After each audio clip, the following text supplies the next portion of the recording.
Kidney infection or failure అంటే కిడ్నీకి స్వతహాగా మనకి లక్షణాలనేవి కామన్‌గా ఉండవు. సో, చాలామందికి మేము 100కి 90 మందికి ఎప్పుడు చూస్తామంటే వాళ్ళకేదో రొటీన్ స్క్రీనింగ్ చేసినప్పుడు మీ కిడ్నీలు పాడైనయి అని చెప్పి మేము చెప్తుంటాం. సో, లేపోతే ఒక జనరల్ ఫిజిషియన్ వాళ్ళ ఫ్యామిలీ స్క్రీనింగ్ చేసినప్పుడో లేపోతే హెల్త్ స్క్రీనింగ్ కంపెనీ వాళ్ళు ఎప్పుడు ఇయర్లీ వన్స్ స్క్రీనింగ్ చేస్తారు కదా! అలాంటి వాటిల్లో మనకి బయట పడతా ఉంటాయి. So, 100కి 90% kidney పేషెంట్స్‌లో లక్షణాలుండవు. లక్షణాలొచ్చేటప్పటికి మనం కిడ్నీ దాదాపుగా చాలా వరకు పాడైందని చెప్పి చెప్తాం.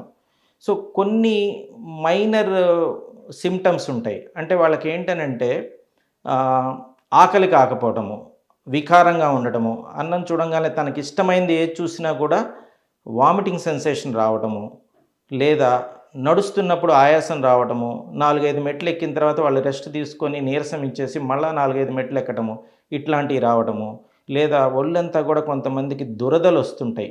ఈ దురదలు ఎక్కువగా వస్తున్నప్పుడు కూడా కొన్ని రకాలైనటువంటి కిడ్నీ ప్రాబ్లమ్స్ ఉంటాయి. లేదా మనిషికి ఏదైనా డయాబెటిస్ ఆల్రెడీ సఫర్ అవుతున్నాడు.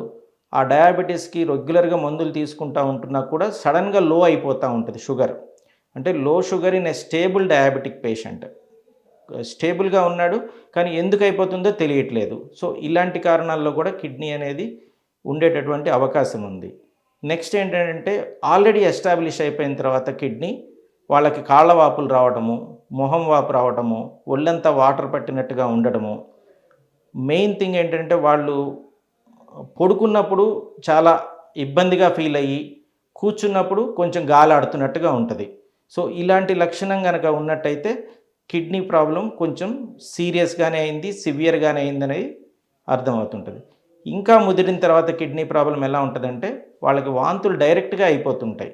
కంటిన్యూయస్‌గా ఎక్కిళ్ళొస్తుంటాయి. మామూలుగా ఎక్కిళ్ళు 1, 2 సార్లు వచ్చి తగ్గిపోతా ఉంటాయి. అలా గాకుండా కంటిన్యూయస్‌గా ఎక్కిళ్ళొస్తుంటాయి. ఆ రోజంతా గూడా ఎక్కిళ్ళు రావటము. ఇవన్నీ ఏంటనంటే దాదాపుగా 90% కన్నా ఎక్కువ కిడ్నీ డ్యామేజ్ అయిందనే దానికి సంకేతాలు. సో, యూరిన్ ఆగిపోవటం అనేది మాత్రమే కారణం కాదు. సో, యూరిన్ ఆగిపోవాలనంటే కొన్ని కిడ్నీ ప్రాబ్లమ్స్‌లో మాత్రమే టోటల్‌గా యూరిన్ బంద్ అవుద్ది. ఎక్కువ కిడ్నీ ప్రాబ్లమ్స్‌లో ఈ మైనర్ సింప్టమ్స్ అసలు మనం అవి లక్షణాలని కూడా అనుకోలేము. అలాంటివే ఉంటాయి.